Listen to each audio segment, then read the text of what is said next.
Have you ever read the first chapter of Genesis and thought it sounded a bit simple? For example, it tends to sound light, dark, land, sea. But what if I told you it's one of the most brilliantly structured pieces of ancient literature? Far from being a random list, the creation story unfolds with a stunning literary pattern. Think of it like this. The first 3 days create the kingdoms, or realms. Day 1, light and dark. Day 2, sky and sea. Day 3, land and vegetation. These are the spaces. Then, days 4, 5, and 6 fill those very spaces. Day 4 fills the light and dark with the sun, moon, and stars. Day 5 fills the sky and sea with birds and fish. And day 6 fills the land with animals, and finally, humans. See the symmetry? Day 1 pairs with day 4, 2 with 5, and 3 with 6. This isn't a primitive scientific account. It's a sophisticated poetic declaration of order and intentional design. But the genius doesn't stop there. The text is packed with symbolism. Light isn't just about illumination. It represents order triumphing over the formless and void chaos. When God names things, it's not just a label. It's an act of establishing authority and purpose.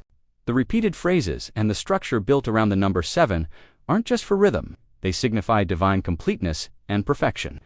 Every word is carefully chosen to build a picture of a world filled with meaning, not just matter. To really get it, we also have to step into the ancient world. The authors of Genesis weren't writing a science textbook for the 21st century. They were speaking to their contemporaries using cosmological ideas everyone understood. They used familiar imagery like the firmament or the waters above to communicate profound theological truths. What made Genesis revolutionary wasn't its science, but its theology. Unlike other creation myths where gods battled for control, Genesis presents one sovereign God who creates with a word, peacefully and purposefully. It was a radical statement about who God is and our place in His world. So why does this all matter today? Because it reminds us that Genesis was written to shape a worldview, not to answer modern scientific questions. Its purpose is to reveal God's character and the meaning of creation. Recognizing its literary artistry and historical context doesn't weaken the text. It deepens our appreciation for its brilliance. It invites us to see that the Bible doesn't just ask for belief. It invites us into a world of profound reflection. The power of Genesis isn't in a simple explanation, but in its intricate structure and timeless meaning. Thanks for watching. If this gave you a new perspective, hit that like button and subscribe for more. See you next time.